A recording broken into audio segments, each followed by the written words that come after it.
Alright mga katribo, so ito na yung unit natin ngayon mga katribo. So Raider 150. Ayan, all stock to. 57k auto. Ayan, so goods na goods. So wala yung masyadong napalitan dito. Ayan, goods na goods siya. At ang tanging napalitan lang dito itong big elbow nya, kasi usually yan lang daw ang issue ng Raider 150, yung elbow. So may mga minimal dents, normal lang naman sa second hand. So by the way mga katribo, second hand lang pala tong unit natin. So yan, all goods.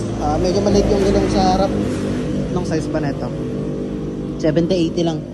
Nagpapalit tayo nyan para sumabay dito sa gulong dito sa likuran na 100/80.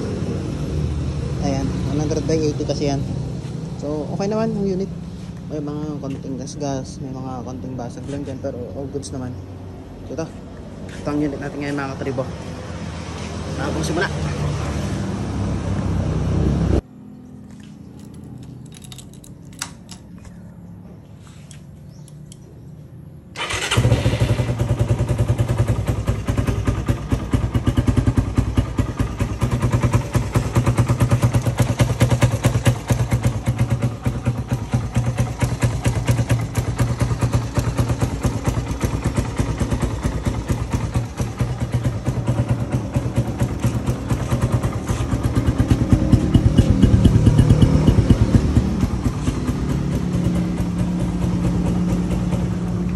So, bale ito mga katribo, nalinisan natin yung kanyang chain set.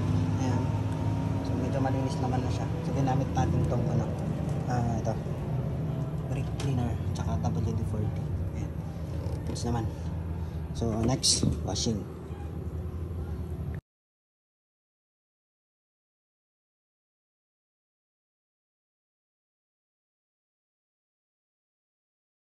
Alright mga katribo, so ito na, malinis na yung kanyang engine. So may mga dents lang dito na hindi ko na makuha, pero okay na yan. So next naman, check natin yung wirings. Okay, so ito yung mga flag shield nya. Ayan.